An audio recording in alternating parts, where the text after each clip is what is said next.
ഭാരവാഹി തിരഞ്ഞെടുപ്പിൽ നിന്ന് ജഗദീഷ് പിന്മാറിയേക്കും. പ്രസിഡന്റ് സ്ഥാനത്തേക്ക് മത്സരം ഒഴിവാക്കാൻ ആലോചന. ഭരണസമിതിയിലേക്ക് വനിതാ നേതൃത്വത്തെ ജഗദീഷ് പിന്തുണയ്ക്കാനാണ് സാധ്യത. സൈഫുനീസയാണ് വിവരങ്ങളുമായി ചേർന്നത്. സൈഫുനീസ, ഏറ്റവും പുതിയ വിവരങ്ങൾ.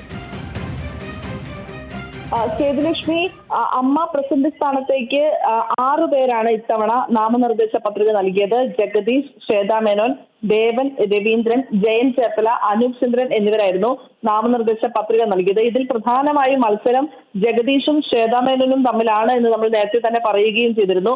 പക്ഷേ അവസാന നിമിഷത്തിലേക്ക് എത്തുമ്പോൾ ഇപ്പോൾ നാമനിർദ്ദേശ പത്രിക പിൻവലിക്കാൻ 2 ദിവസം മാത്രം ശേഷിക്കെ ജഗദീഷ് ഈ മത്സരത്തിൽ നിന്ന് പിന്മാറിയേക്കും എന്ന സൂചനയാണ് ലഭിക്കുന്നത്. അങ്ങനെയെങ്കിൽ മറ്റുള്ളവരും ഈ നോമിനേഷനുകൾ പിൻവലിച്ച് ശ്വേതാ മേനോനെ മാത്രമായി പ്രസിഡന്റാക്കി തെരഞ്ഞെടുക്കാനുള്ള ഒരു ചർച്ചകൾ ഇപ്പോൾ അമ്മയിൽ നടക്കുന്നുണ്ട് എന്നുള്ളതാണ്.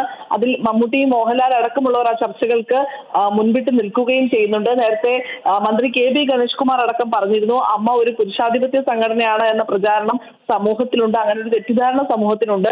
ഇത്തവണ അതിലൊരു മാറ്റം വരികയാണെങ്കിൽ നല്ലതാണ് എന്നും സ്ത്രീകൾ നേതൃത്വത്തിലേക്ക് വരണമെന്നും പലപ്പോഴായി ഉന്നയിക്കുകയും ചെയ്തതാണ്.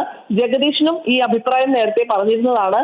സ്ത്രീകൾ നേതൃത്വത്തിലേക്ക് വരുന്നത് നല്ല കാര്യമാണ് എന്ന് ജഗദീഷ് പറയുകയും ചെയ്തു. അങ്ങനെ ഒരു സ്ത്രീ മത്സരിക്കുമ്പോൾ അതിനെതിരെ മത്സരിച്ച് അവരെ തോൽപ്പിച്ച് പ്രസിഡന്റ് ആകുക എന്നത് നല്ലൊരു സന്ദേശമായിരിക്കില്ല നൽകുക എന്ന ഒരു ധാരണയുടെ പിന്നാലെയാണ്, അല്ലെങ്കിൽ അങ്ങനെ ഒരു നിഗമനത്തിന്റെ പിന്നാലെയാണ് ജഗദീഷ് പത്രിക പിൻവലിക്കാനുള്ള ആലോചനയിലേക്ക് ഇപ്പോൾ നീങ്ങുന്നത് എന്നാണ് മനസ്സിലാകുന്നത്.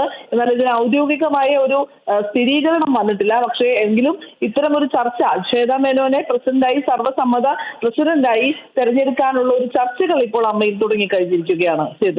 ശരി, വ്യക്തമാണ് സൈഫുനീസ. അമ്മ ഭാരവാഹി തെരഞ്ഞെടുപ്പിൽ നിന്ന് ജഗദീഷ് പിന്മാറിയിരിക്കും. വിവരങ്ങൾ നൽകുകയായിരുന്നു സൈഫുനീസ അലിയാർ കൊച്ചിയിൽ നിന്ന്.